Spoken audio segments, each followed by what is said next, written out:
It's time for the moment you've been waiting for. Da, da, da, da, da, da, da, da. Da, da, da, da, da, da, da, da, da, da, da, da, da, da, da. Da, da, da, da, da, da, da. Da, da, da, da, da, da, da, da, da, da, da, da, da. Da, da, da, da, da, da. A few minutes later.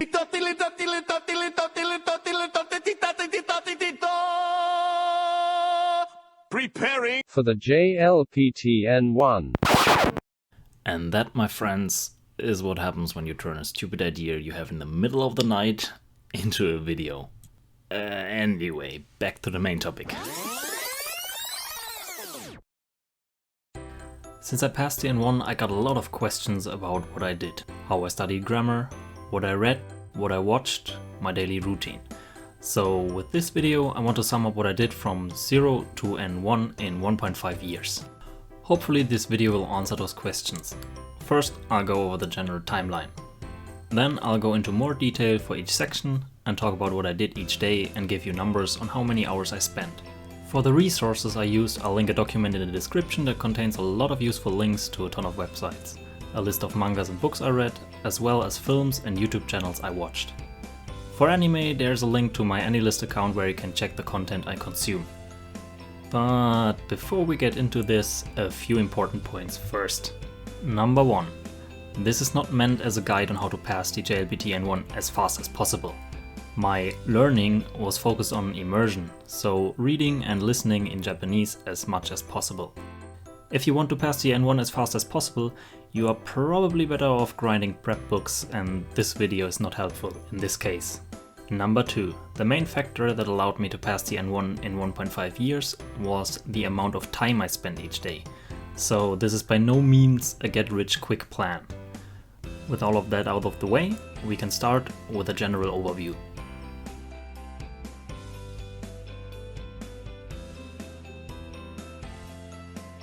And we will start with the overview.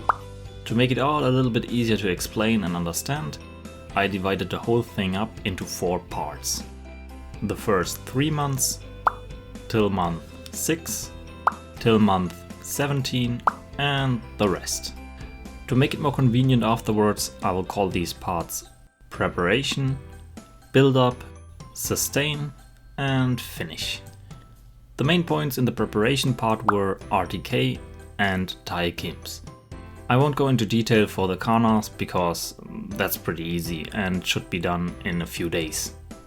In the build-up, I added sentence mining, NHK Easy, and the monolingual transition to what I was already doing. For the sustain period, the main changes were the switch to normal news, mining with subs to SRS, and that I started reading books. But I will go into more detail later on. And the last month, the finish contained some test prep. With this overview out of the way, we can start with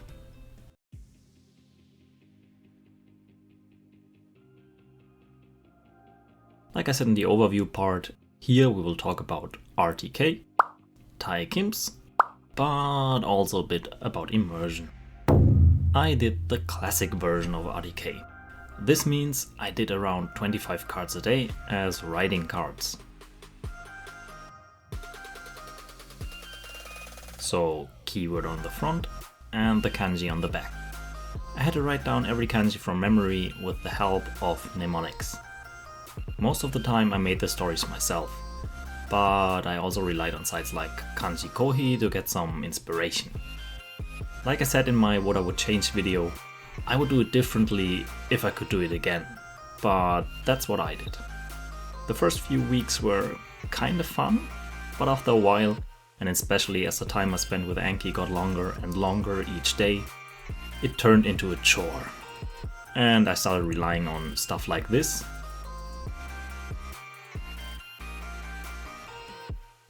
To spice things up a bit. But in the end, I managed to finish RTK.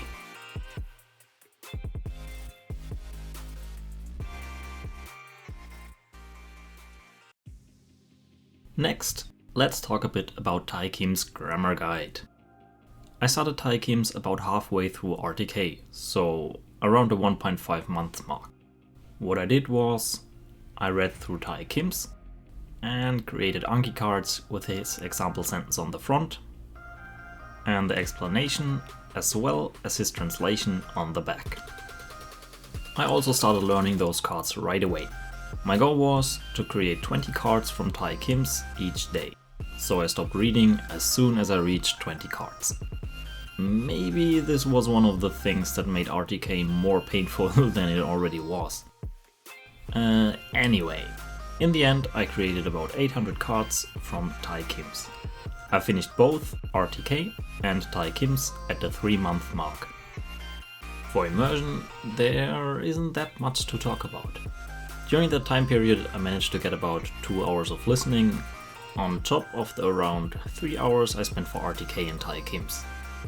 One of the shows I watched a few times during this period was the 2012 live-action version of Great Teacher Onizuka. While listening, I just tried to concentrate on what they said, even though I understood nothing. The focus for me was just to have some fun and get used to hearing Japanese. Next, I'll just give you an example of what a typical day during that time looked like. But keep in mind that this depended on whether I had classes in the morning, in the evening, or both. Also, whether I had to work on that day or not. This is just an example. I try to get up at 7 AM every day, get a coffee, and do the typical morning business. Start RDK reviews and new cards at around 7:30 and finish at around 10. On days I had classes later in the day, I would keep my Tai Kim's reviews so I can finish them during breaks. Classes at 12, and at around 7 PM I would get home, eat, study, or do some things around the house. At around 8 I would go through Tai Kim's and create cards. Afterwards, around 2 hours of listening immersion. That would be it for the day. And before we move on to the next phase, I will give you some numbers. Keep in mind that I only started really tracking my times after I finished RTK. So for the first phase, I have to rely on my memory. During those first 3 months, I did around 2 hours of immersion a day. Anki reviews and the creation of new cards and so on took me around 3 hours.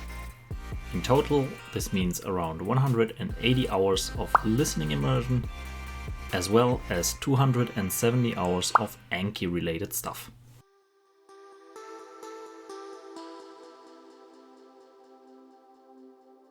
In this part we will talk about reading, listening, and the monolingual transition. This part started right after I finished RTK and Tai Kim's at the 3-month mark. And this is also the time when I started tracking my time, so from here on out the numbers will get a lot more accurate.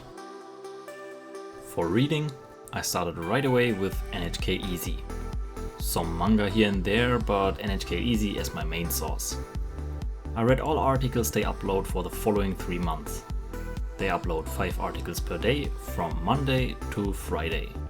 This gives us a total of 300 articles read. In the beginning, understanding them was a real challenge.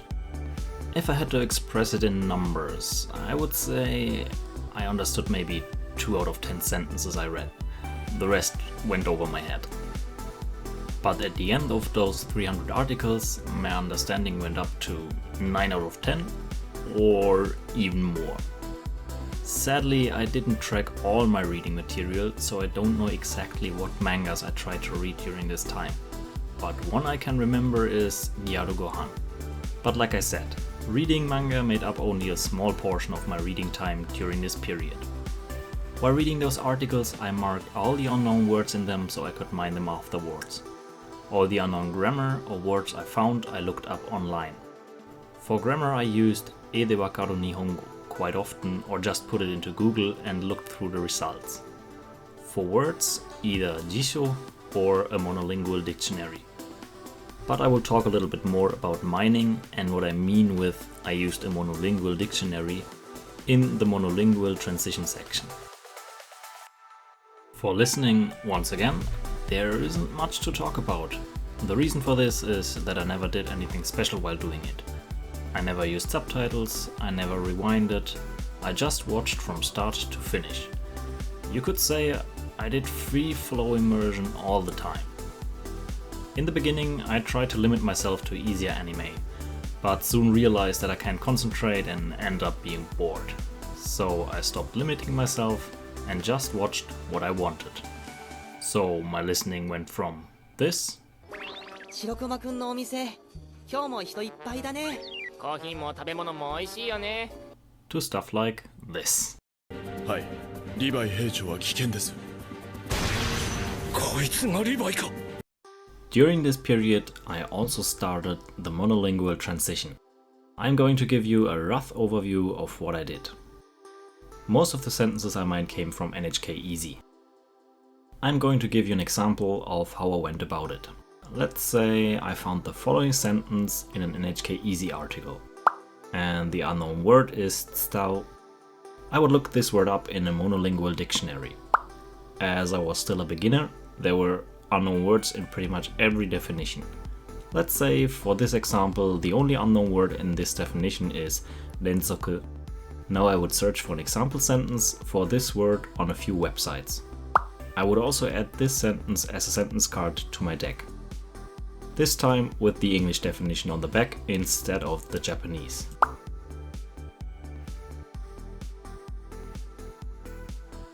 A few things that are important here.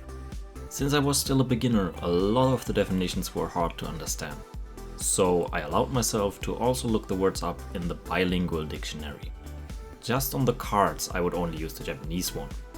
It took me longer than those 3 months to finish the monolingual transition. What I would do during immersion was to look up words in the monolingual dictionary first. And if I had trouble understanding the word, I would look it up in the bilingual dictionary as well. This has the bonus effect that it not only allows you to understand the original word, but also the definition. Why? Because now you roughly know what the definition is trying to define, which can often give you this aha moment where you suddenly understand the definition a lot better. During the beginning phase of the transition, I managed to get about 5 sentences from my immersion material. The rest of the sentences I added each day were the ones I added to understand the words in the definitions.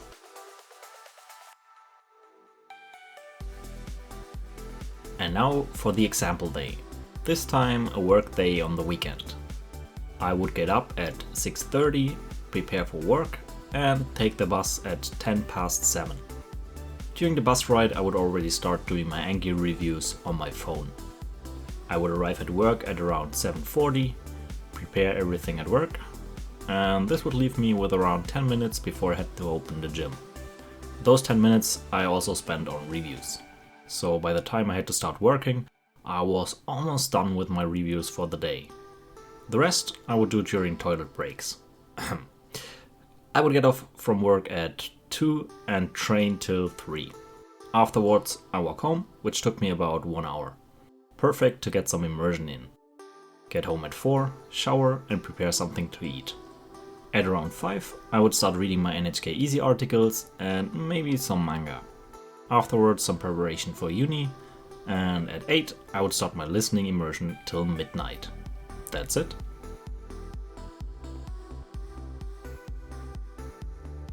Okay, and now for how much time I spent. This time a lot more accurate. During those 3 months I spent on average 2 hours and 33 minutes with Anki and Anki related stuff. So cat creation, reviews and so on. For listening I spent on average 3 hours and 38 minutes. And for reading 46 minutes. This gives us a total of 336 hours of Anki, 327 hours of listening and 69 hours of reading. With this, the total changes to 506 hours of Anki, 507 hours of listening and 69 hours of reading. For those who are curious, during those 3 months I added 1,914 cards to Anki, which is an average of 21.27 cards per day.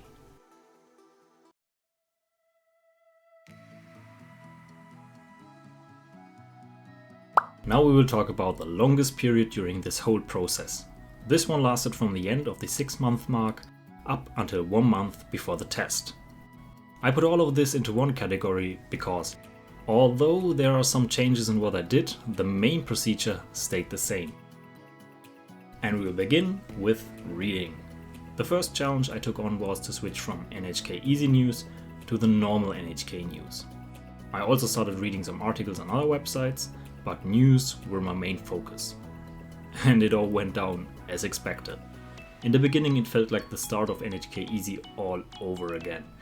And same as before, I only understood 2 out of 10 sentences. There were just a ton of unknown words and new grammar. But I did the same thing as last time. I started reading and looked up unknown words and grammar points along the way. And again, same as before, it got easier and easier. Oh, and something I forgot to mention in the NHK Easy section. I saved all articles I read in Evernote, a program designed for note-taking. That means every NHK Easy article and later on every normal news article. I used colors to mark all the unknown words in it. That way I built myself a little database.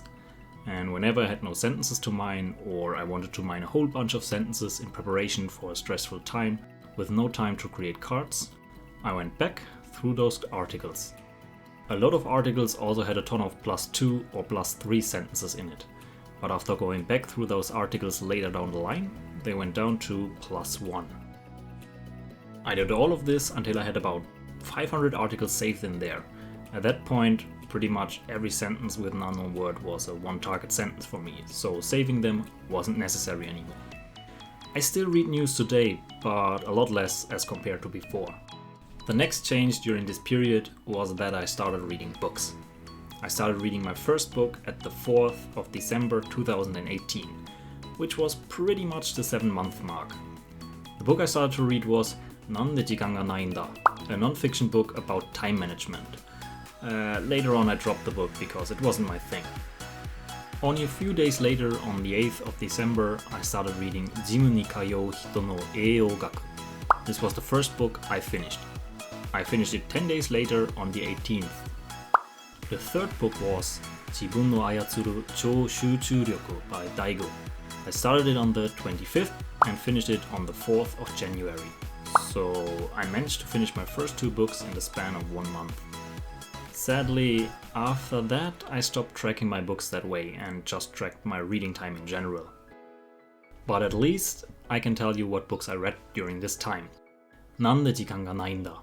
ジムに通う人の栄養学. 自分を操る超集中力. 筋トレが最強のソリューションである. 究極の鍛錬. 盾の勇者の成り上がり. 血は麒麟の翼.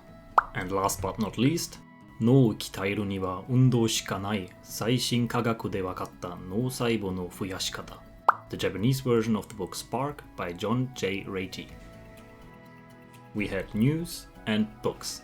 The last category of reading material I used were mangas. Same as before, I can't tell you when I started a manga or so, but I can give you a small list of the ones I did read. ダンベル何キロ持ってる? 勇者が死んだ。結婚指輪物語。うちの娘の為ならば、俺はもしかしたら魔王も倒せるかもしれない。古見さんはコミュ症です。盾の勇者の成り上がり。And a few more. Next up, listening. And again, nothing too special here. I did change one thing though. Most of my listening still consisted of free flow listening, but in January of 2019, I wanted to try something out to improve my listening faster. I started all of this with The Rise of the Shield Hero. I really enjoyed the show and wanted to understand more. What I did was, I started with episode 1 and used subs to SRS to create an Anki deck of it. Went through it and mined every unknown word I could find.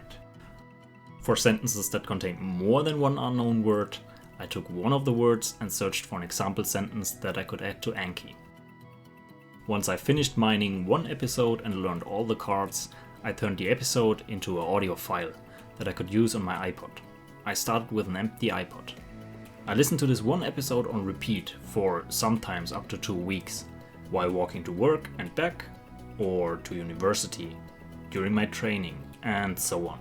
Or sometimes I rewatched the episode in the evening. I listened to the audio once per day, at least, and sometimes up to 3 or 4 times. Whenever I finished mining another episode, I also put it on my iPod. Over time, the list grew, but I never had more than 10 files on there. My goal was to be able to follow the show easily and understand most of it. Whenever I reached that level of understanding with a file on the iPod, I deleted it, so I could focus on the shows where I had more trouble following. I did all of this for 6 months, and I was able to improve my listening ability by a lot. Some examples of things I watched are 俺物語、盾の勇者の成り上がり、医者たちの恋愛事情、宇宙を駆けるよだか、主治医が見つかる診療所、101回目のプロポーズ、and a lot more. And as before, I just watched whatever I wanted, no limits. And for the last one, I'll add a link to my sources sheet. Was it corny? Yes. Was it pure diabetes? Yes. But goddamn, it was worth every minute. Who doesn't love some good old school 90s romance? In general, my listening consisted of anime, some TV shows and dramas. Not much to play with here. And with that, we can go to the last section. This section will be a bit shorter because there were no big changes in regards to Anki. I just continued to add cards from my reading and now also from my listening material through subs to SRS, as mentioned before. Somewhere in the middle of this period I also started using Morphman, which helped me a ton with the time it took me to create cards from my subs to SRS decks. This was also the time when I started playing around with my Anki settings a bit. One of the changes that helped me the most with reducing my Anki time was to set the new interval of cards I failed to 70%. So the card's new interval is 70% of its old interval, instead of 0%. This is a huge time saver. You don't have to go to 70% like I did, but I would still recommend to try this out. Maybe with 30 or 50%. For the example day, I want to give you one of my favorites. A day off. This means no university or work.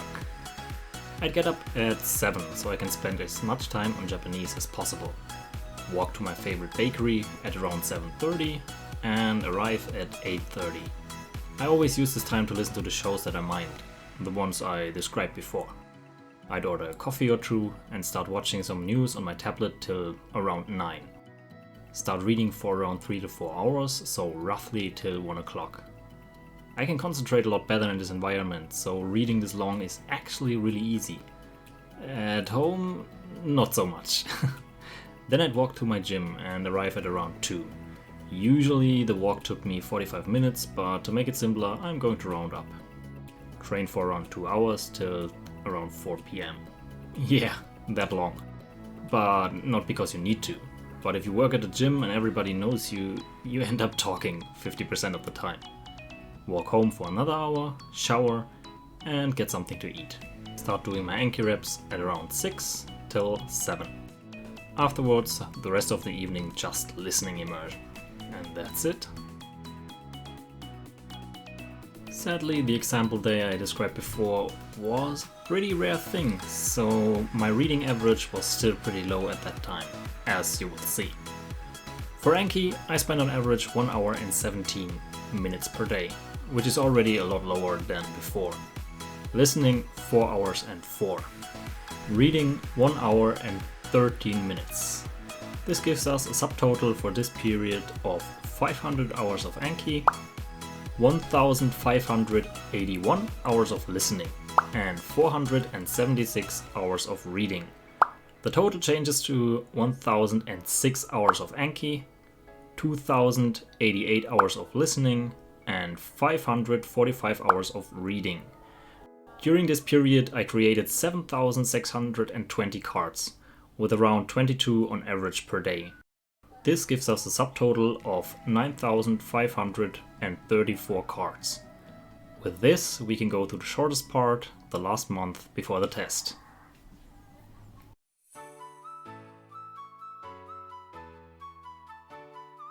Okay, and the last bit before we are done. This is the last month before the test. The basics were still the same. I did my Anki and my immersion as usual. What I did change was that I spent about 30 minutes to 1 hour per day on 3 books. I bought the Super Moshi N1, the Kanzen Master Bunpo N1, and the Kanzen Master Dokkai N1. The Super Moshi just contains some example JLPT tests. I did them while setting myself a timer and checked the results afterwards. This wasn't a lot of work and I was able to finish all the tests in there. The Kanzen Master Bumpo book's rough layout is as follows. You have a collection of similar grammar points with a short explanation and some example sentences. Afterwards, a few pages of example questions that you can try. I just read the collection first, did the examples, and checked my results afterwards. I also created Anki cards from all the grammar points that were new to me, or any sentences with unknown vocab. The Kanzen Master Dokkai book's layout is similar. You have a text you can read, and then some questions to answer. Basically the same procedure as in the real test. Here as well, I created cards for some sentences with unknown words. But I didn't finish those books. I got through about 50% of both. But this was enough to pass the test. And finally, the last numbers. During this last phase, I spent on average 53 minutes on Anki, 4 hours and 40 on listening, and 1 hour and 32 on reading. This gives us a subtotal of 27 hours of Anki, 140 hours of listening, and 46 hours of reading.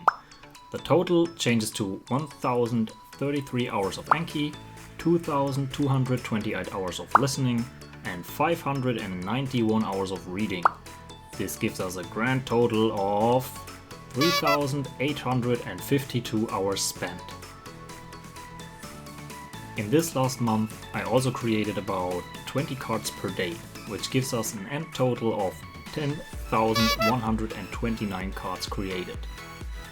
With this, we are done with this video. I know this was a long one, but I hope some of you found this helpful. But as I said in the beginning, this is only what I did, and there are some things I would change if I were to do it again.